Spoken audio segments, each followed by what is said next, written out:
সুপ্ৰভাত মৰমৰ ছাত্ৰ ছাত্ৰীসকল পোনপ্ৰথমে মই মোৰ ইউটিউব চেনেল KB আছামিজলৈ তোমালোক সকলোকে স্বাগতম জনাইছোঁ। আজি মই তোমালোকক পঢ়াবলৈ ওলাইছোঁ বৈজ্ঞানিক মানসিকতা কিদৰে গঢ়িব পাৰোঁ দ্বিতীয় অংশটি। পাঠটিৰ আগৰ অংশটো মই আগৰ ভিডিঅ'টোত দিছোঁ। এতিয়াৰ ভিডিঅ'টোত মই পিছৰ অংশখিনি বৰ্ণনা কৰিছোঁ। তোমালোকে তোমালোকৰ নিজৰ পাঠ্যপুথিত কথাখিনি উলিয়াই ল'বা। কাৰণ এইবাৰ মোৰ পেজটো ভালকৈ লোৱা নহ'ল, গতিকে তোমালোকে হয়তো অকণমান অসুবিধা পাবা। গতিকে নিজৰ পেজত বুকত তোমালোকে কি কৰিবা, পেজটো উলিয়াই ল'বা আৰু তাৰ পাছত বুজিবলৈ চেষ্টা কৰিবা। তাৰ বাবে মই ক্ষমাপ্ৰাৰ্থী। এতিয়া আহা পাঠটিৰ মাজলৈ।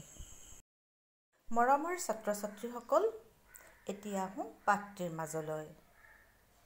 আমি আগৰ অংশত বৈজ্ঞানিক মানসিকতা কিদৰে গঢ়িব পাৰোঁ পাঠটিৰ কিছু অংশ আমি পঢ়িছিলোঁ। বৈজ্ঞানিক মানসিকতাই কেনেদৰে মানুহৰ জীৱনৰ দিশ নিৰ্ণয় কৰে তাৰেই আভাস আমি আগৰ অংশত পাইছিলোঁ। এতিয়া আমি তাৰ পিছৰ অংশলৈ আহোঁ আহা। আমি আগৰ অংশত কৈছিলোঁ বিজ্ঞানে আমাক যিমানখিনি বস্তু আমাক দিছে, এই সকলোবিলাক বস্তু আমি গ্ৰহণ কৰা, সকলোবিলাক পদ্ধতি আমি গ্ৰহণ কৰাৰ ক্ষেত্ৰত আমাক এক মুকলি মনৰ প্ৰয়োজন হয়। আৰু এই গোটেই বিজ্ঞানৰ এই পদ্ধতিটোত মুকলি মনটোৰ গুৰুত্ব বৰ বেছি। আমি পুৰণা কথাবিলাকতে লাগি নাথাকি নতুন কথা, নতুন সিদ্ধান্ত গ্ৰহণ কৰিব পৰা ক্ষমতা আমাৰ থাকিব লাগিব। তেতিয়াহে কি হ'ব, মানুহ উন্নতিৰ জখলাৰে আগবাঢ়ি যাব পাৰিব। বোপা ককাৰ দিনৰে পৰা এনেদৰে খেতি কৰি আহিছোঁ, এতিয়া এইবোৰ আমাক শিকাবলৈ আহিছা বুলি এজনে নিজৰ নিশকতীয়া বীজেৰে সাৰ পানী দিয়াৰ পুৰণি পদ্ধতিৰে খেতি কৰিলে। আন এজনে আকৌ তেওঁৰ মুকলি মনটোৰ বাবেই কৃষি বিষয়াজনৰ কথাষাৰ অন্ততঃ কেইডৰামান মাটিত পৰীক্ষা কৰি চাব খুজিলে। তেওঁ নতুন উন্নত বীজ আনিলে, মাটিৰ নমুনা পৰীক্ষা কৰাই বিশেষজ্ঞই কোৱা বিধৰ আৰু কোৱা পৰিমাণৰ বিশেষ সাৰ দিলে। তেওঁৰ খেতি বহুত বেছি ভাল হ'ল। আমাক কৈছে, আমাৰ কিছুমান মানুহৰ এনেধৰণৰ ধাৰণা আছে যে বোপা ককাৰ দিনৰ পৰা আমি এনেদৰেই খেতি কৰি আহিছোঁ, বোপা ককাৰ দিনৰে পৰা আমি এনেবোৰ কামকেই কৰি আহিছোঁ, এনেবোৰ ৰীতি নীতিয়ে মানি আহিছোঁ, এতিয়া আমাক এইবোৰ শিকাবলৈ আহিছা। এনেদৰে কি হয়, পুৰণি কথাটোতে কি হয়, আকৰ গোজ হৈ ধৰি থাকে। নতুনত কি আহিছে, কি কৰিব লাগিব, এই কথালৈ তেওঁলোকে কাণসাৰ নিদিয়ে। ইয়াৰ ক্ষেত্ৰত আমাক প্ৰবন্ধকাৰে এটা উদাহৰণ দিছে যে পুৰণি কালত মানুহে যেতিয়া খেতি কৰে তাৰ বীজটো কি কৰে, ৰাখি লয়। কেতিয়াবা সেই বীজ কি নহ'ব পাৰে, তাৰ খেতিৰ বীজটো মানে পুৰঠ নহ'ব পাৰে বা ভাল নহ'ব পাৰে বা বহুত দিন থৈ দিয়াৰ কাৰণে হয়তো সেই বীজত্ব শক্তি নাইকিয়া হ'বও পাৰে। তেতিয়া কি হয়, সেই মানুহজনে আমি বোপা ককাৰ দিনৰ পৰা এনেদৰে কৰি আহিছোঁ বুলি কয়, সেই নিশকতীয়া বীজৰেই কি কৰে, সাৰ পানী দি পুৰণি পদ্ধতিৰে খেতি কৰিলে। আন এজনে আকৌ মুকলি মনেৰে বিজ্ঞানে আমাক যিখিনি বস্তু দিছে তাক সাৰোগত কৰি তেওঁ কি কৰিলে, কেইডৰামান মাটিত পৰীক্ষা কৰি চাব খুজিলে। তাৰ বাবে তেওঁ আনিলে উন্নত বীজ আনিলে, মাটিৰ নমুনা পৰীক্ষা কৰাই নানা ধৰণৰ সাৰ প্ৰয়োগ কৰিলে। দেখা গ'ল তেওঁৰ খেতি বহুত বেছি ভাল হ'ল।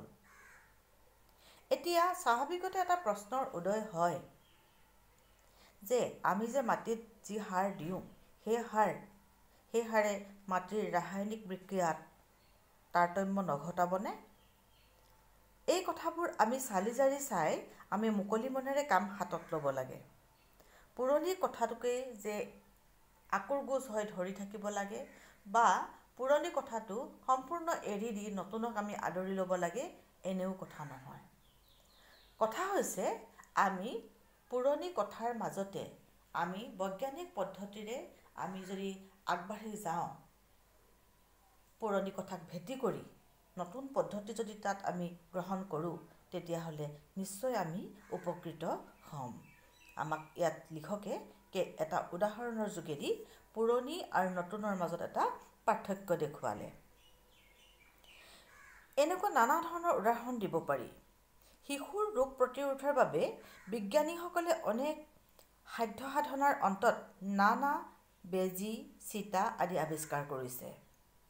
এইবোৰ দেশৰ চুকে কোণে পোৱাও গৈছে আৰু তাক দিবৰ বাবে চৰকাৰে বিস্তৰ প্ৰস্তুতি চলাইছে। কিন্তু আমাৰ শ্ৰদ্ধ পুৰুষে ল'ৰা ছোৱালী ডাঙৰ কৰিলে সেইবোৰ নিদিয়াকৈয়ে বুলি এতিয়াও সন্তানক বেজী চিটা নিদি বিপদাপন্ন কৰা বহুতো মাক দেউতাক আমাৰ সমাজত আছে। তেওঁলোকে নিজে কিবা এটা ব্যৱস্থা লোৱাতকৈ ভাগ্যৰ ওপৰত বেছিকৈ নিৰ্ভৰ কৰে। হয়, আমি বিশেষকৈ আমি কি কৰোঁ? ভাগ্যৰ ওপৰত নিৰ্ভৰ কৰোঁ। অতি পুৰণি কালত যিখিনি কথা আছিল এই কথাখিনি আমি এতিয়াও প্ৰযোজ্য বুলি ভাবোঁ।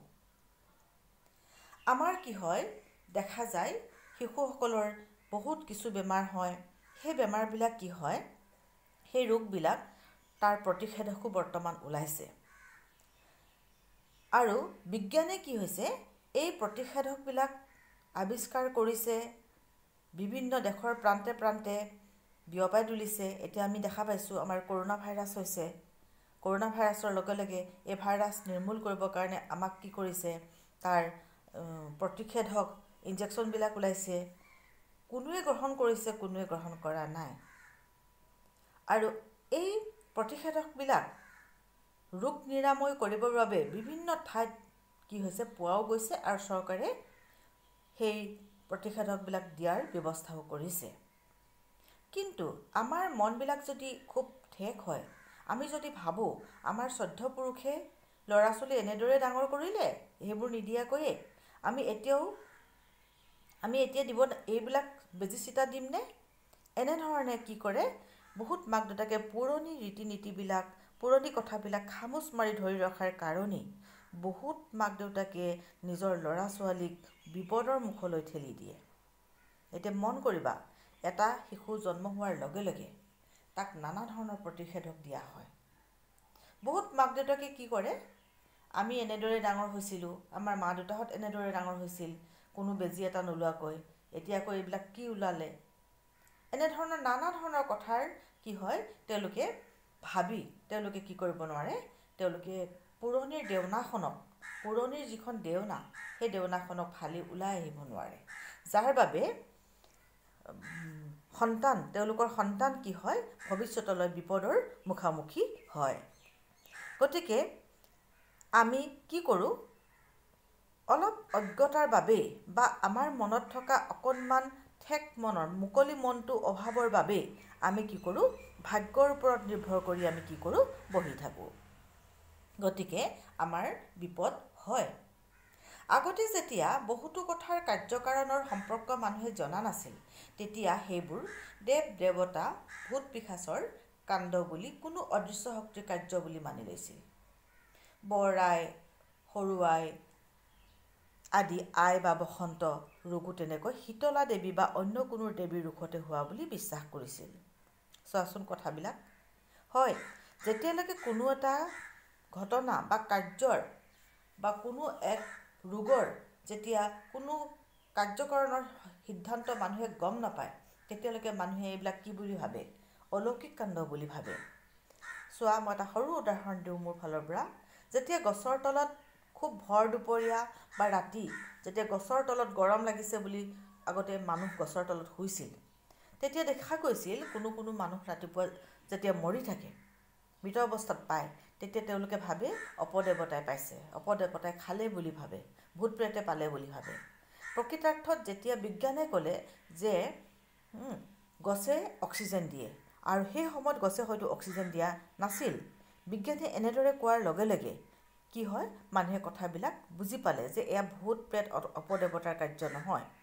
কিন্তু এই কাৰ্যকৰণ সম্পৰ্কে যেতিয়া মানুহ অজ্ঞ হয়, তেতিয়াই কি হয়, দেৱ দেৱতা, ভূত পিশাচ এইবিলাক কথা আহি পৰে আৰু কোনো অদৃশ্য শক্তিয়ে এইবিলাক ক্ৰিয়া কৰা বুলি মানুহে বিশ্বাস কৰে।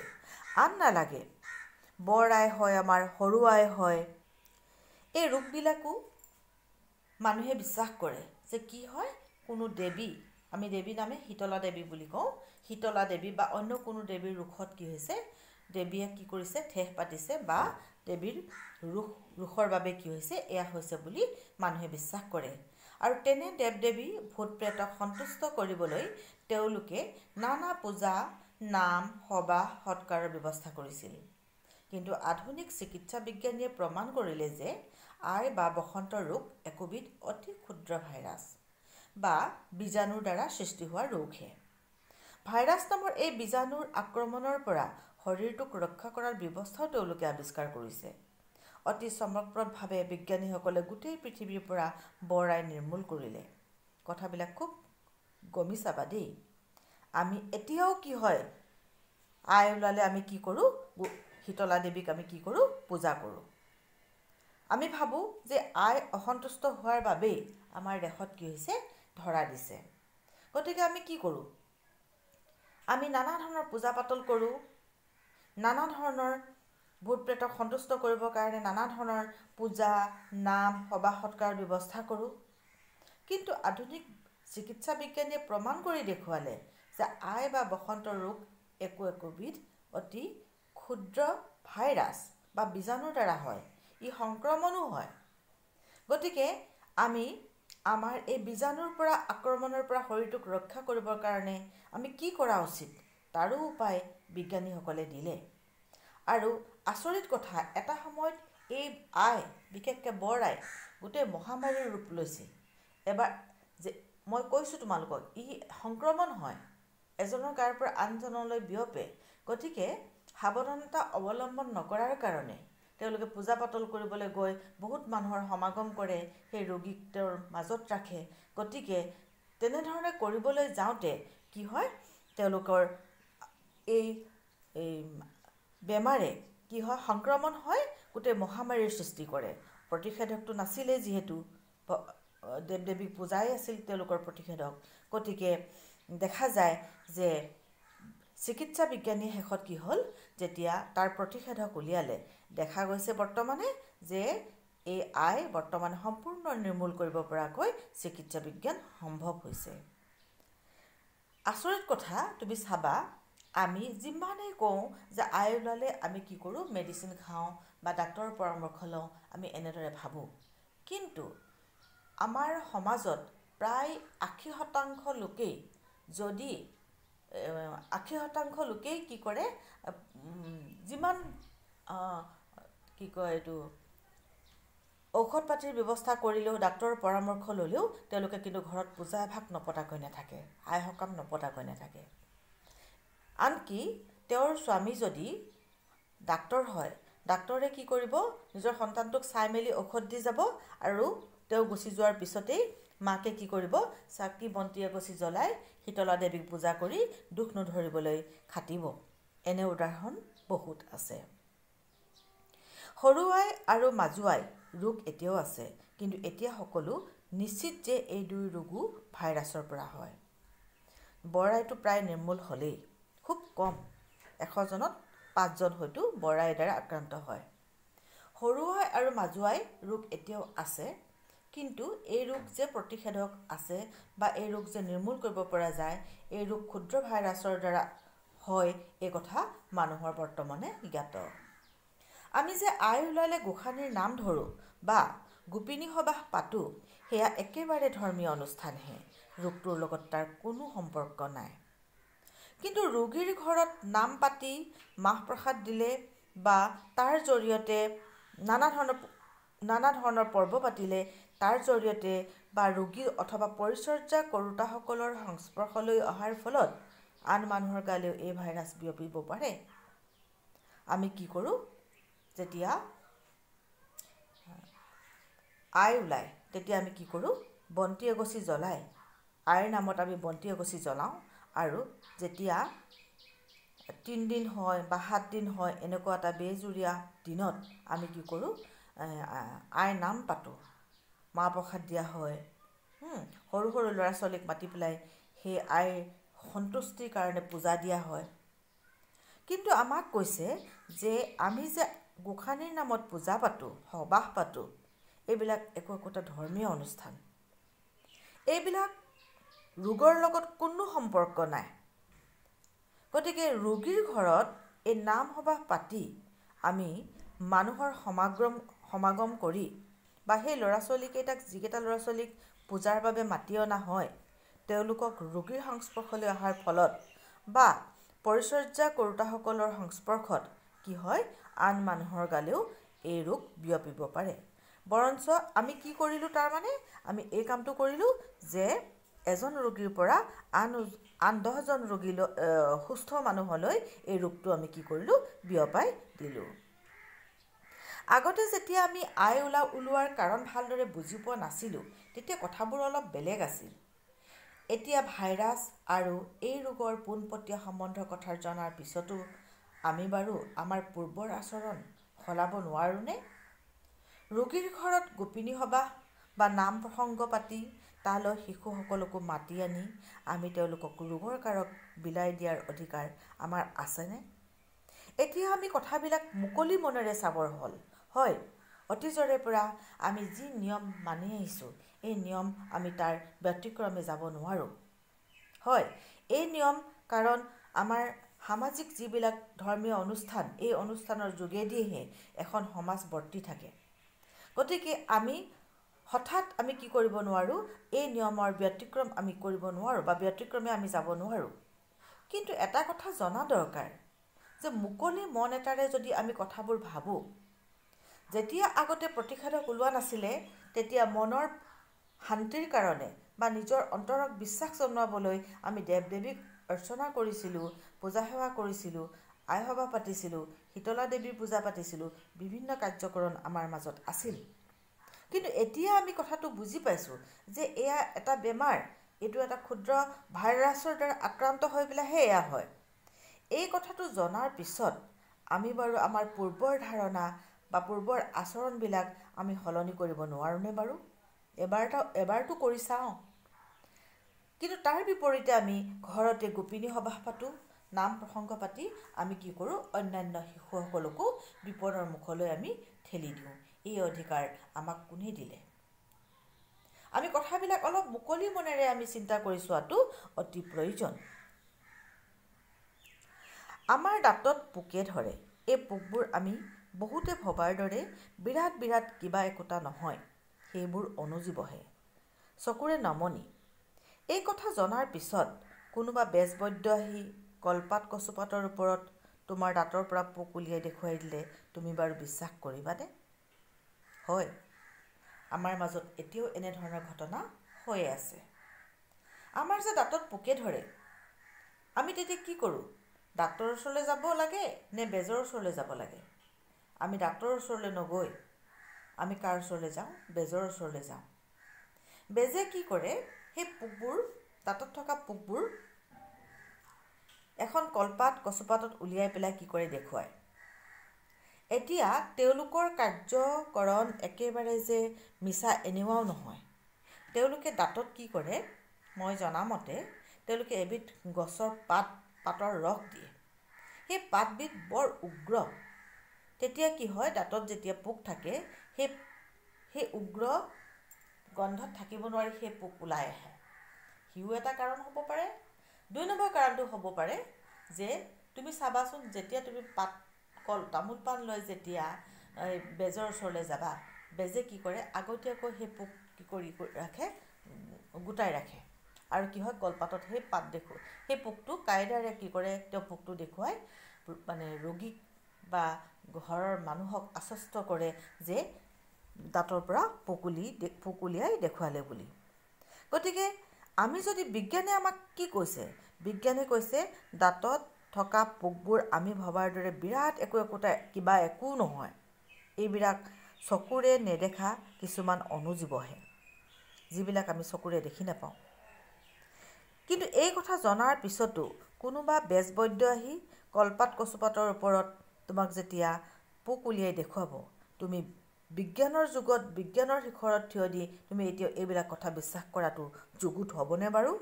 নে তুমি তোমাৰ দাঁতৰ যত্ন সেই বেজৰ হাতত এৰি দিবা? আধুনিক দন্ত চিকিৎসাৰ জ্ঞানেৰে জ্ঞানী দাঁতৰ ডাক্তৰৰ সহায় ল'ব লাগে আৰু তাৰ বাহিৰেও দাঁতৰ যত্ন সদায় ল'ব লাগে। এদিনতে কেতিয়াও পোক নহয় বা এদিনতে তুমি দাঁতত ধৰা পোকৰ ৰোগো তুমি নিৰাময় কৰিব নোৱাৰা। গতিকে দাঁতৰ যত্ন সদায় ল'লে আমি এই ৰোগৰ পৰা আমি কি হ'ম? উপশম পাম। আৰু এটা উদাহৰণ দিছে, আঙুলিটি কাটি যদি তেজ ওলায়, আমাৰ বহুতে কি কৰে? চুহা মাৰি তেজখিনি খাই থয়। তেওঁলোকে সেই কাম কৰি ভাবে যে দেহৰ পৰা ওলোৱা তেজখিনি পুনৰ দেহতে ভৰাই থলোঁ। কিন্তু আমাৰ শৰীৰৰ তেজ চলাচল কৰা ব্যৱস্থা বা তন্ত্ৰটো আমাৰ আহাৰ জিৰ্ণোৱা তন্ত্ৰটোৰ পৰা একেবাৰে পৃথক। গতিকে পেটলৈ তেজখিনি সুমুৱাই দিলে সি পোনে পোনে সোঁতলৈ গুচি নাযায়, আনহাতে দূষিত হয় পেটত সুমুওৱাৰ বাবে সি অপকাৰীহে হ'ব। আন এটা উদাহৰণ আমাক প্ৰবন্ধকাৰে দিছে, আমাৰ আঙুলি যেতিয়া কাটে, আমাৰ এইটো অভ্যাসেই হৈ গ'ল। অতি পুৰণি কালৰ মানুহবিলাকে এইবিলাক বিশ্বাস কৰিছিল যে আঙুলিটো কাটাৰ পিছত কি হ'ব? তেজখিনি নষ্ট হ'ব, লগে লগে আঙুলিটো মুখত ভৰাই দিয়ে। তেওঁলোকে ভাবে যে তেওঁৰ নিজৰ দেহৰ তেজখিনি নিজৰ শৰীৰতে ভৰাই থ'লে, অৰ্থাৎ তেজখিনি কিয় নষ্ট হ'বলৈ দিয়ে।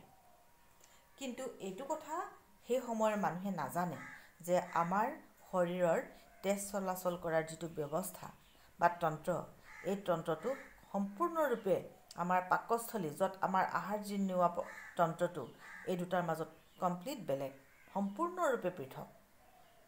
গতিকে পেটলৈ তেজখিনি সুমুৱাই দিলেই সি লগে লগে সেই তেজৰ সোঁতলৈ গুচি নাযায়। এই কথাটো আছিল অতি পুৰণি কালৰ যিখিনি সময়ত অনাশৰী মানুহৰ কথা। কিন্তু এতিয়াতো বৰ্তমান বিজ্ঞানৰ যুগ, এতিয়াতো মানুহে কি কৰিব পাৰে? এই কথাবোৰ বুজা হ'ল। তৎসত্ত্বেও আমাৰ মানুহে কি কৰে? এতিয়াও এটা হঠাৎ কাটিলে বা কিবা দুখ পালে কি হয়? তেজ ওলালে কি হয়? সেয়া মুখৰ ভিতৰত পুনৰ ভৰাই থয়। কিন্তু তাৰ ফলত হয় কি? সেই কেঁচা তেজখিনি পাকস্থলীলৈ যোৱাৰ কাৰণে সি কি হয়? বেমাৰ বা অন্য ৰোগ হোৱাৰ সম্ভাৱনাহে প্ৰকট হৈ পৰে। আন এটা উদাহৰণ দিছে, তিৰোতা মানুহৰ যে মাহেকীয়া হয়, সেইটো কোনো ৰোগ নহয়। তাৰ লগত কোনো অণুজীৱ বা বীজাণু জড়িত নাথাকে। সি এক স্বাভাৱিক প্ৰক্ৰিয়াহে। আগতে মানুহে এই স্বাভাৱিক কথাটোকে নাজানি তেনে তিৰোতাজনীক অস্বাভাৱিক ধৰণৰ ব্যৱহাৰ কৰিছিল। চোৱাচোন বাৰু, তিৰোতা মানুহৰ যিটো মাহেকীয়া হয়, এইটো কি? এইটো হৈছে মানুহৰ স্বাভাৱিক প্ৰবৃত্তি। মানুহৰ বুলি নকওঁ, ছোৱালীৰ স্বাভাৱিক প্ৰবৃত্তি। ছোৱালী এজনী যেতিয়া পুষ্পিতা হয় আৰু প্ৰতি মাহে মাহে যেতিয়া মাহেকীয়া হয়, তেতিয়া আমি সেই ছোৱালীজনীক কেনেকৈ ৰাখিব লাগে? আগতে কি আছিল? যেতিয়া কোনো তিৰোতা বা ছোৱালীৰ মাহেকীয়া হয়, তেতিয়া কি হয়? তেওঁলোকে সেই ছোৱালীজনীক বা সেই তিৰোতাগৰাকীক নানা ধৰণৰ লেতেৰা বুলি ভাবে আৰু লেতেৰা বুলি ভাবি নানা ধৰণৰ কাৰ্যকৰণ কৰে। তেনে তিৰোতাই দৈনন্দিন কাম কাজৰ পৰা বিৰত ৰাখি পেলাই কি কৰে? টান কাম দিয়ে, যেনে দৌৰা, ঢেঁকী দিয়া, তাৰপিছতে পাকঘৰৰ কাম কৰিব নিদিয়ে, হয় তাতকৈ টান কাম কৰিবলৈ দিয়ে। আনকি ভাল ৰুমত হোৱা বা ভাল বিচনা, পৰিষ্কাৰ বিচনাত হোৱা, সেয়া তাৰ পৰা আঁতৰাই ৰাখি কি কৰে? তেওঁলোকক মজিয়াত শুবলৈ দিয়া হয় আৰু তেওঁলোকক কিছুমান কঠোৰ নিয়ম বান্ধি কাম কৰিবলৈ দিয়া হয়। কিন্তু প্ৰকৃতাৰ্থত কি? প্ৰকৃতাৰ্থত এইটো এটা ৰোগ নহয়, ই স্বাভাৱিক প্ৰক্ৰিয়া। তাৰ লগত কোনো অণুজীৱ বা জীৱাণু জড়িত হৈ নাথাকে, যিটো ভাবা যায়। কোনো বীজাণু নাথাকে। প্ৰকৃতাৰ্থত সেই সময়ত সেই ছোৱালীজনী বা সেই তিৰোতাগৰাকীক পৰিষ্কাৰ পৰিচ্ছন্ন কৰি ৰাখিব লাগে, টান কাম কৰিব দিব নালাগে। সেইখিনি সময়ত কি কৰিব লাগে? সেই ছোৱালীজনীৰ বা তিৰোতাগৰাকীৰ যত্নহে ল'ব লাগে। তাৰ বিপৰীতে আমি কি কৰোঁ? গাঁৱত হ'লেতো ঢেঁকী দিবলৈ দিয়ে, ধান মাৰিবলৈ দিয়ে, ধান বান্ধিবলৈ দিয়ে, নানা ধৰণৰ টান কামবিলাক দিয়ে। আৰু কি হয়? পাকঘৰৰ পৰা আঁতৰাই ৰাখে ঠিকেই, কিন্তু তাতকৈ কঠিন কামবিলাক তেওঁলোকলৈ ঠেলি দিয়া হয়। আনকি কম কাপোৰত সেমেকা মজিয়াত শুবলৈ দিয়া হয়। তেওঁলোকে শুবলৈ দিয়া হয় বুলি নহয়, আচল কথা তেওঁলোকক তেনেধৰণে শুবলৈ দিয়ে যাতে 3 দিনৰ দিনাখন তেওঁ লোৱা গোটেই কাপোৰবিলাক পুনৰ ধুব পাৰে। এই ব্যৱস্থাটো আমাৰ মাজত এতিয়াও আছে। আমি এতিয়াও বিজ্ঞানৰ যুগত ভৰি দিও আমি তাৰ পৰা কি হ'ব পৰা নাই, এই ক্ষেত্ৰখনৰ পৰা আমি মুকলি হ'ব পৰা নাই। আৰু মুকলি হ'ব পৰা অৱস্থাত নাই। প্ৰায় 60% মানুহেই এই ক্ষেত্ৰত এনেধৰণৰ কাম কৰায় বা কিছুমানে যিসকল চহৰ অঞ্চলৰ লোক তেওঁলোকেও ঢেঁকী নাই বা অন্য টান কাম নাই নকৰায়, কিন্তু তেওঁলোকক বিভিন্ন কামৰ পৰা আঁতৰাই ৰাখি তেওঁলোকক কি কৰে, তেওঁলোকক বিভিন্ন ধৰণৰ কাৰ্য কৰিবলৈ দিয়ে। গতিকে ইয়াৰ কোনো বিজ্ঞানে কিন্তু ইয়াৰ কোনো বিজ্ঞানে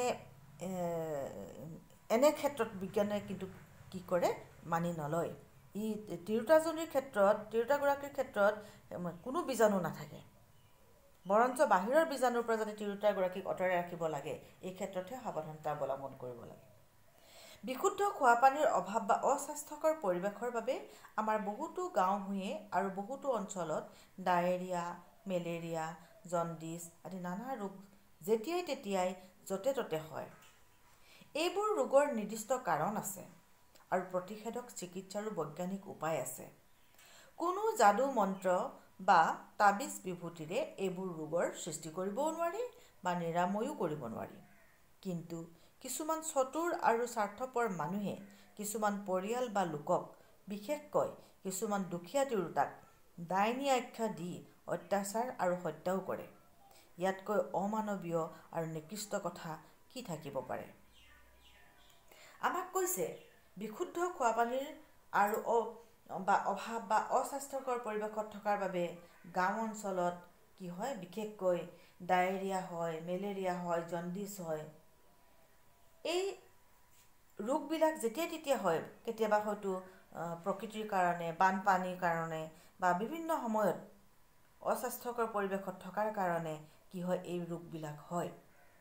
কিন্তু এই ৰোগবিলাক যে হয়, বিজ্ঞানে ইয়াৰ নিৰ্দিষ্ট ৰোগৰ কাৰণ নিৰ্ণয় কৰিছে আৰু তাৰ প্ৰতিষেধক চিকিৎসাৰো বৈজ্ঞানিক উপায় উলিয়াইছে। কিন্তু আমি অতি পুৰণিকলীয়া নীতি নিয়মবিলাক এৰিব নোৱাৰি আমি কি কৰোঁ, আমাৰ এই বেমাৰবিলাকৰ পৰা উপশম পাবলৈ আমি বিজ্ঞানৰ সহায় নলওঁ। পুৰণি ৰীতি নীতিক আমি এৰিব নোৱাৰি। আমাৰ যেতিয়া বেমাৰ হয় আমি কি কৰোঁ, নানা ধৰণৰ যাদু মন্ত্ৰ তাবিজ এইবিলাকেৰে আমি কি কৰোঁ, সেই ৰোগৰ নিৰাময়ৰ ৰোগ নিৰাময়ৰ সৃষ্টি কৰিবৰ বাবে আমি চেষ্টা কৰোঁ। কিন্তু এই তাবিজ মন্ত্ৰ এইবিলাকে, যাদু মন্ত্ৰ এইবিলাকে কিন্তু এই বেমাৰ কি কৰিব নোৱাৰে, নিৰাময় কৰিব নোৱাৰে। চিকিৎসা বিজ্ঞান তাৰ প্ৰমাণ। কিন্তু কিছুমান চতুৰ আৰু স্বাৰ্থপৰ মানুহ আছে যিবিলাকে তেওঁলোকৰ পৰিয়ালৰ লোকক বা কিছুমান দুখীয়া তিৰোতাক ডাইনী আখ্যা দি অত্যাচাৰ কৰে আৰু হত্যাও কৰে। ইয়াতকৈ অমানৱীয় আৰু নিকৃষ্ট কথা কি থাকিব পাৰে? চোৱাচোন, আমি কি কৰোঁ, এই শ্ৰেণী ডাইনী হত্যা, এতিয়া বৰ্তমান ডাইনী হত্যাটো এটা বৰ ডাঙৰ সমস্যা হৈ পৰিছে। বিশেষকৈ চাহ জনগোষ্ঠী অঞ্চলবিলাকত আৰু অলপ পিছপৰা অঞ্চলবিলাকত কি হয়, এই প্ৰথাবিলাক এতিয়াও চলি আছে। তোমাৰ ঘৰৰ কোনোবা মানুহ ঢুকালে, কিবা বস্তু কি হ'ল, অনিষ্ট হ'ল, গৰু জীৱ জন্তু কিবা মৰিলে, তেওঁলোকে লগে লগে ভাবে কোন আহিছিলে ঘৰখনলৈ। চাবা কথাটো, যদি চহকী কোনোবা এজন লোক আহিছিল তেতিয়াহ'লে তেওঁলোকে একো নকৰে। কিন্তু কোনোবা দুখীয়া তিৰোতা এগৰাকী আহি যদি বাহিৰতে বহিছিল, লগে লগে তেওঁ মৰণলৈ আহিব, সেই মানুহগৰাকী আহি পেলাই মোৰ এই গৰুজনী চাইছিল, সেইকাৰণে গৰুজনী মৰিলে, এই মানুহজনক কিবা এটা কৰিলে, সেইবোৰ ভাবি মেলি কি কৰে, অলপকৈ কি হয়, সেই কথাবিলাক লাহে লাহে গাঁৱৰ মানুহক বিয়পাই দিয়ে আৰু ক্ৰমাৎ প্ৰতিটো কথাই সন্দেহৰ আৱৰ্তৰে চোৱাৰ ফলত কি হয়, এটা সময়ত মানুহগৰাকীক সকলোৱে সন্দেহ কৰিবলৈ ধৰে। কিন্তু লক্ষ্য ৰাখিবা, এই যে ডাইনী সজায়, যিসকলে সজায় তেওঁলোকৰ কিছু কিন্তু অভিসন্ধি থাকে। হয় তেওঁলোক দুৰ্বল হোৱাৰ কাৰণে বা ঘৰখনত পৰিয়ালৰ লোক কম হোৱাৰ কাৰণে, দুৰ্বল হোৱাৰ কাৰণে, তেওঁলোকৰ মাটি বাৰী সম্পত্তি লোভৰ কাৰণে, তেওঁলোকৰ ল'বৰ কাৰণে তেওঁলোকক কি কৰে, এই দুৰ্বল তিৰোতাসকলক ডাইনী আখ্যা দি অত্যাচাৰ কৰে, হত্যাও কৰে। আৰু এই ক্ষেত্ৰত বাকী ৰাইজসকলে কোনো কথা বিবেচনা নকৰাকৈ লগে লগে কি কৰে, সেই নিৰীহ তিৰোতাৰ ওপৰত, পুৰুষৰ ওপৰত জঁপিয়াই পৰি ডাইনী সজায়। আমাৰ এনে ঘটনা বৰ্তমানে খুব সঘনাই হ'ব ধৰিছে। আচৰিত লাগে ভাবিলে। আমি ডিজিটেলৰ যুগত আছোঁ। আমাৰ একাংশই গৈ কি কৰিছে, চন্দ্ৰত অৱতৰণ কৰিছে, পৃথিৱীৰ গ্ৰহ নক্ষত্ৰবিলাকত কি কৰিছে, অৱতৰণ কৰিছে, মংগল গ্ৰহত পৃথিৱীৰ দৰে জীৱৰ বাসস্থান কৰিবৰ বাবে চেষ্টা চলাই আছে। তেনে ক্ষেত্ৰত আমি কোন পৰ্যায়ত আছোঁ ভাবিলেও অতি লাজৰ কথা। কিছুমান মানুহে হঠাতে ৰাতি সপোনত কোনো শক্তিৰ পৰা মানুহৰ ৰোগ নিৰাময়ৰ দৰৱ বা মন্ত্ৰ লাভ কৰা বুলি দাবী কৰে। আন দুই এজনে মানুহে হঠাতে কোনো অদ্ভুত শক্তিৰ অধিকাৰী হৈ পৰা বুলি, ভূত ভৱিষ্যতৰ কথা ক'ব পৰা, আনকি ভৱিষ্যত নিৰ্ণয় কৰিব পৰা হোৱা বুলি আৰু প্ৰায় সকলো ৰোগ নিৰাময় কৰিব পৰা হোৱা বুলি দাবী কৰে। এনে দাবীৰ কোনো ভিত্তি নাই আৰু সময়ত এইবোৰ মিছা বুলিও প্ৰমাণিত হয়। কিন্তু অন্ধবিশ্বাসে এচাম মানুহৰ পৃষ্ঠপোষকতাতে এইবোৰ ঘটনা ঘটি থাকে। এইবোৰ ঘটনাই ব্যক্তি আৰু সমাজৰ কেনে অনিষ্ট কৰে অলপ ভাবি চালি অনুভৱ কৰিব পাৰি। পুনৰ আহা পেৰেগ্ৰাফটোলৈ। কিছুমান মানুহে কি কৰে, ৰাতি সপোনতে কোনো দেৱ দেৱতাৰ শক্তিৰ পোৱা বুলি দাবী কৰে। কোনো মানুহে সপোনত কোনো ৰোগৰ প্ৰতিষেধক পোৱা বুলি দাবী কৰে। এনেকুৱা ধৰণৰ অদ্ভুত শক্তি হৈ পৰা মানুহ আমাৰ মাজত আছে আৰু কেতিয়াবা কেতিয়াবা হয়ও, এদিন দুদিনৰ কাৰণে তেওঁলোকে ভূত ভৱিষ্যত কথা ক'ব পৰা হৈও পৰে। কিন্তু আমি সদায় বিজ্ঞানক আমি যিটো চকুৰ আগত দেখি থাকোঁ, সেই কথাটোক আমি বিশ্বাস কৰিব লাগে। চকুৰ আগত দেখি থকা কথাটোক বিশ্বাস নকৰি আমি কি কৰোঁ, এখন অদৃশ্য জগতক আমি কি কৰোঁ, বিশ্বাস কৰোঁ, যাৰ ফলত যাৰ কোনো প্ৰমাণ নোহোৱাৰ বাবেই বা যাৰ কোনো প্ৰতিষেধক নোহোৱাৰ বাবেই আমি এটা সময়ত গৈ এই কামবিলাক একেবাৰে মিছা বুলি প্ৰমাণিত হোৱা দেখা যায়। এই অন্ধবিশ্বাসৰ ফলত এচাম মানুহে বা এই অন্ধবিশ্বাসৰ পৃষ্ঠপোষকতাতে এচাম মানুহে কি কৰে, এনেধৰণৰ ঘটনা নিতৌ ঘটাই থাকে। কিন্তু এই অন্ধবিশ্বাসী মানুহৰ কাৰণেই আজি আমাৰ সমাজ কোনফালে গতি কৰিছে এবাৰ ভাবি চোৱাচোন। গতিকে শৰীৰত যদি বেমাৰ হৈছে, তাত যদি তুমি প্ৰতিষেধক নোলোৱা, দৰৱ নোখোৱা বা তাৰ নিৰাময়ৰ চেষ্টা নকৰা, তেতিয়াহ'লে কোনো ভূত প্ৰেত অদৃশ্য শক্তি বা সপোনত পোৱা দৰৱটোৰে তাক নিৰাময় কৰিব পাৰিবনে? নিশ্চয়কৈ নোৱাৰে। এনেদৰে আমি প্ৰতিটো কথা যদি আমি চালি জাৰি চাওঁ, আমি দেখা পাম মনটো মুকলি কৰি ৰাখি নতুন জ্ঞান, নতুন তথ্যৰে নতুন সিদ্ধান্তত উপনীত হ'বলৈ আমি সাজু হোৱা উচিত। আমি প্ৰতিটো কথা আমি চালি জাৰি চাব লাগে। ফহিয়াই চাবলৈ আমি অভ্যাসো কৰিব লাগে আৰু তাৰ ফলাফলো আমি চাব লাগে। পুৰণি কালৰ পৰা বা বোপা ককাৰ দিনৰ পৰা আমি এনেদৰেই চলি আহিছোঁ বুলি পুৰণি কথাখিনিকে আকুৰ গোজ হৈ ধৰি থাকিব নালাগে বা পুৰণি যিবিলাক কথাৰ ভিত্তি নাই, সেই কামবিলাক, ভিত্তি নোহোৱা কথাবিলাক আমি ধৰি থাকিলে আমাৰ নিজৰেই অনিষ্ট হ'ব। তদুপৰি অনিষ্ট হোৱাই নহয়, আমাৰ প্ৰগতিত বাধাৰ হেঙাৰ হৈ থিয় দিব। গতিকে আমি বাস্তৱক আঁকোৱালি লোৱাটো ভাল। আমি চকুৰ আগত দেখি থকা পৰিঘটনাক পদ্ধতিগতভাৱে পৰীক্ষা কৰাই তাৰ ফলাফলত আমি বিশ্বাস ৰাখিব লাগে। ভাগ্যৰ ওপৰত বহি থাকিলে নহয়।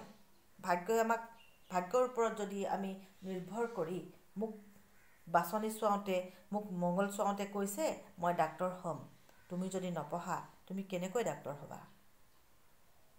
গতিকে তুমি নিজকে কি কৰিব লাগিব? Be practical. নিজকে আমি কি কৰিব লাগিব? বাস্তৱিকতাৰ দিশেৰে আমি কথাখিনি চাব লাগিব। তাৰ কাৰণে আমাক কি লাগিব? এটা মুকলি মন লাগিব। সেইকাৰণে প্ৰবন্ধকাৰে শেষত কৈছে, প্ৰকৃত বিজ্ঞানী এজনে যেনে মন যেনে চিন্তালৈ আগবাঢ়ে যেনে পদ্ধতি অনুসৰণ কৰে, তুমি তেনে মনৰ অধিকাৰী হ'লা। তোমাৰ এই বৈজ্ঞানিক মানসিকতাই সমাজখনৰ প্ৰগতিত অৰিহণা যোগাব। হয়, প্ৰবন্ধকাৰে ঠিকেই কৈছে যে আমি যদিহে বিজ্ঞানীজনে যেনেদৰে কৈছে আমি এটা মুকলি মন মুকলি চিন্তাধাৰাৰে আমি যদি আগবাঢ়োঁ, তেতিয়াহ'লে বিজ্ঞানীসকলে যিখিনি বস্তু আমাক দিছে তাক আমি সাৰোগত কৰি আমি যেতিয়া আগবাঢ়িম, তেতিয়াহ'লে বিজ্ঞানীসকলে দিয়া বস্তু তেওঁলোকৰ চিন্তাধাৰা আমি কি কৰিম, তাৰ দ্বাৰাই আমি কি হ'ম, আগবাঢ়ি যাম। অৰ্থাৎ বিজ্ঞানৰ ধাপে ধাপে আমিও আগবাঢ়ি যাম। তেতিয়াহ'লে আমি কি পালোঁ, বৈজ্ঞানিক মানসিকতা শব্দটো ক'ৰ পৰা আহিছে, মন শব্দৰ পৰা আহিছে। গতিকে আমাৰ মনটো যদি আমি কি কৰোঁ, মুকলি কৰি ৰাখোঁ, আমাৰ মনটোক যদি আমি মুকলি মনেৰে আগবঢ়াই লৈ যাওঁ, প্ৰতিটো কথাতে আমি কিন্তু লিখকে এই বুলিও কোৱা নাই পুৰণি প্ৰতিটো কথা বেয়া বুলিও কোৱা নাই। আমি পুৰণি কথাবিলাকৰ ওপৰতে, কাৰণ পুৰণিৰ ওপৰতে নতুনৰ ভেটি, পুৰণিৰ ভেটিটোৰ ওপৰতেই নতুন।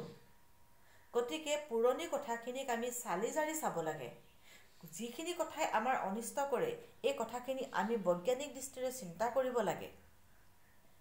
বোপা ককাৰ দিনৰ পৰা আমি এনেদৰে চলি আহিছোঁ, এনেদৰেই খাম। বোপা ককাৰ দিনৰ পৰা ঘৰতে ল'ৰা ছোৱালী জন্ম হৈছে বুলি কয় যিগৰাকী প্ৰসূতি, সেই প্ৰসূতিক যদি ঘৰতে যদি সন্তান জন্ম দিবলৈ ৰাখি থয় ধাই হতুৱাই, কিমান মাৰাত্মক কাণ্ড হয়, কিমান সাংঘাতিক সিদ্ধান্ত হয় এইবিলাক। এই কথাবিলাক অলপ ভাবি চাবৰ হ'ল। আজি দেখা গৈছে গাঁৱে ভূঞে চহৰে নগৰে সকলোতে মানুহৰ মন প্ৰায়েই মুকলি হৈছে। আজি 15 কিলোমিটাৰ 20 কিলোমিটাৰ গাড়ী নোযোৱা অঞ্চলৰ পৰাও প্ৰসূতিগৰাকীক উলিয়াই চিকিৎসালয়লৈ আনিছে, ভেকচিন প্ৰদান কৰিছে, পলিঅ' খুৱাইছে। সকলো ক্ষেত্ৰতে দেখা গৈছে যে কেনেদৰে আজি মানুহে বিজ্ঞানক আৱৰি লৈছে। গতিকে আমি জানিব পাৰিলোঁ যে বৈজ্ঞানিক মানসিকতাই আমাক কিমান দূৰলৈ লৈ যাব পাৰে। পুৰণিৰ ভেটিৰ সোপানত আমি কি কৰিম, নতুনক আদৰি ল'ম আৰু কথাবিলাক মুকলি মনেৰে চিন্তা কৰিম। বিজ্ঞানৰ অৱদানক আমি গ্ৰহণ কৰিম। ভাল বেয়া বিজ্ঞানৰো আমি ভাল বেয়া দুয়োটা চাম, দুয়োটা দিশ চাই আমি কি কৰিম, গ্ৰহণ কৰিম। কিন্তু তথাপিও আমি অন্ধবিশ্বাস আৰু কুসংস্কাৰক আমি কি কৰি নলওঁ, আদৰি নলওঁ। মৰমৰ ছাত্ৰ ছাত্ৰীসকল, আশা ৰাখিছোঁ তোমালোকে চেপ্টাৰটো বুজি পালা। ইয়াৰ পিছত মই তোমালোকক আৰু এটা ভিডিঅ' ৰাখিম, যিটো ভিডিঅ'ত মই প্ৰশ্ন উত্তৰসমূহ আলোচনা কৰিম। আশা ৰাখিছোঁ তোমালোকে মোৰ ভিডিঅ'বিলাকৰ যোগেদি উপকৃত হৈছা। ভৱিষ্যতলৈও তোমালোকে মোৰ ভিডিঅ'সমূহ চাই থাকিবা। আৰু তোমালোকে এই ভিডিঅ'সমূহ এবাৰ শুনাৰ পিছত যদি তোমালোকে কাণত হেডফোন লগাই ৰাতি শোৱাৰ সময়তো যদি তোমালোকে শুনি থাকা, এবাৰ দুবাৰ তিনিবাৰ শুনি থাকিলেও তোমালোক যথেষ্ট উপকৃত হ'বা বুলি মই ভাবোঁ। আৰু তেতিয়াও বহুতখিনি কথা তোমালোকে শিকিবা। তোমালোকলৈ মোৰ এটা অনুৰোধ, তোমালোকে পোনপটীয়াকৈ প্ৰশ্ন উত্তৰ শিতানলৈ গুচি নাযাবা। প্ৰথমতে কথাখিনি বুজিবা, নিজা ধৰণে কথাবোৰ চিন্তা কৰিবা। নহ'লে আমাৰ এই পাঠবিলাক যে আমাক কি কৰিছে, পাঠ্যক্ৰমৰ অন্তৰ্ভুক্ত কৰিছে, তাৰ কোনো অৰ্থ নাথাকিব। অকল প্ৰশ্ন উত্তৰ শিকা আৰু পৰীক্ষাত গৈ নম্বৰ আয়ত্ব কৰাৰ বাহিৰে তোমাৰ মনটো বিকাশ নহ'ব। গতিকে তোমালোকক মই অনুৰোধ কৰিছোঁ, তোমালোক মোৰ পুত্ৰসম বয়সৰ হয়, গতিকে তোমালোকক মই অনুৰোধ কৰিছোঁ যে তোমালোকে এই ভিডিঅ'বিলাক শুনিবা, বুজিবা, কথাবিলাক হৃদয়ংগম কৰিবা আৰু তেনেকুৱা ধৰণৰ মানসিকতাৰ অধিকাৰী হয় তোমালোক ভৱিষ্যতত বাট বুলিবা। এয়াই মোৰ আশা। তেতিয়াহ'লে আজিলৈ ভিডিঅ'টো সামৰোঁ। যদি ভিডিঅ'টি ভাল লাগিছে লাইক, শ্বেয়াৰ, ছাবস্ক্ৰাইব কৰিবলৈ নাপাহৰিবা। ধন্যবাদ।